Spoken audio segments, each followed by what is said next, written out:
D for you பார்த்துட்டு இருக்க viewers யாருக்கும் வணக்கம். குரல் அரசனுக்கு வந்து ஏப்ரல் 26 வந்து கல்யாணம் ஆக போகுதுன்னு சொல்லிட்டு இப்போ புதுசாக ஒரு ரூமர் போயிட்டு இருக்கு. உண்மையிலே குரல் அரசனுக்கு வந்து ஏப்ரல் 26 வந்து கல்யாணம் ஆக போதா இல்லையான்னு சொல்லிட்டு சின்ன ஒரு கிளாரிஃபிகேஷன் என்ன அப்படின்னு பார்த்தீங்கன்னா, குரல் அரசனுக்கு கல்யாணம் ஆக போகுதுன்னு சொல்லிட்டு அது வந்து கன்ஃபார்மான ஒரு விஷயம். ஆனால் ஏப்ரல் 26 அப்படின்றது வந்து ஒரு பொய்யான விஷயம். இப்போ வரையுமே கன்ஃபார்ம் ஆகலை எப்போ அவர் வந்து கல்யாணம் பண்ணிக்க போறாரு சொல்லிட்டு. ஆனால் அவர் யாரை கல்யாணம் பண்ணிக்க போறாரு அப்படின்னு பார்த்தீங்கன்னா, ஒரு முஸ்லீம் பொண்ணை வந்து லவ் பண்றாரு. அவங்கள தான் வந்து கல்யாணம் பண்ணிக்க போறாங்க. அவங்கள கல்யாணம் பண்ணிக்கிறதுக்காக தான் வந்து குரல் அரசன் வந்து ஒரு முஸ்லீமாவே கன்வெர்ட் ஆயிட்டாரு.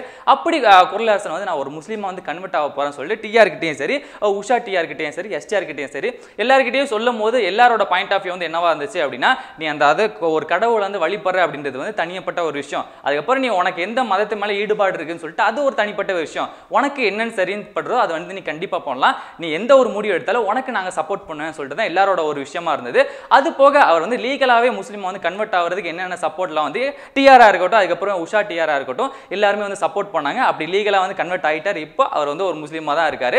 அது போக ஒரு குறிப்பிடத்தக்க ஒரு விஷயம் என்ன அப்படின்னு பார்த்தீங்கன்னா, கொஞ்ச நாளைக்கு முன்னால், அதாவது ஒரு வருஷம் 2 வருஷத்துக்கு முன்னாலே வந்து இலக்கியா, அதாவது எஸ்டிஆரோட தங்கச்சி இருக்காங்கல்ல, அவங்க வந்து கிறிஸ்டினா ஆகிறதுக்கு வந்து ஃபேமிலி சைடு இருந்து எல்லாருமே வந்து பயங்கரமான ஒரு சப்போர்ட் கொடுத்தாங்க. அதாவது டிஆர் ஃபேமிலி அப்படின்னு எடுத்து பார்த்தாங்கன்னா எம்மதமும் சம்மதம் சொல்லிட்டு அந்த மாதிரி தான் ஒரு வாழ்ந்துட்டு இருக்காங்க. இவங்க தான் வந்து ஒரு பெரிய ஒரு எடுத்துக்காட்டு அப்படின்னு சொல்லலாம். இது போக என்ன அப்படின்னு பார்த்தீங்கன்னா, கூடி சீக்கிரத்தில் வந்து குரல் அரசன் வந்து கல்யாணம் ஆக போது.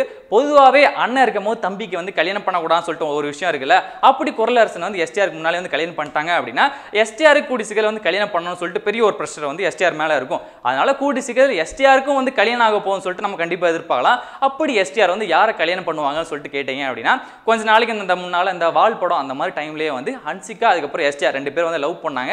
அதுக்கப்புறம் சில காரணத்தால 2 பேரும் வந்து பிரேக்கப் ஆயிடுச்சு சொல்லிட்டு எல்லாருமே தெரியும். இப்போ மறுபடியும் அவங்க 2 பேரும் வந்து லவ் பண்ண ஆரம்பிச்சிருக்காங்கன்னு சொல்லிட்டு ஒரு விஷயம் வந்திருக்கு.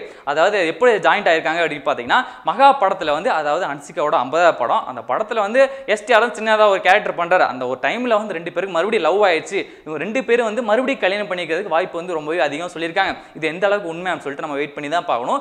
எஸ்டிஆர் ஹன்சிகா அந்த காம்பினேஷன் வந்து எப்படி இருக்குன்னு சொல்லிட்டு கீழே மறக்காம கமெண்ட் பாக்ஸ் வந்து கமெண்ட் பண்ணிருங்க. இந்த வீடியோ வந்து உங்களுக்கு பிடிச்ச என்ன பண்ணணும், லைக் பண்ணிருங்க, ஷேர் பண்ணிருங்க, முக்கியமாக டி ஃபார் யூ சப்ஸ்கிரைப் பண்ணிருங்க. அடுத்ததா ஆங்கர் தீபக்க வந்து இன்டர்வியூ பண்ணியிருக்கோம், வாட்ஸ் ஆன் மை ஃபோன் சொல்லிட்டு. அந்த இன்டர்வியூ நீங்க பார்க்கல அப்படின்னா டிஸ்கிரிப்ஷன்ல அதுக்கான லிங்க் இருக்கு.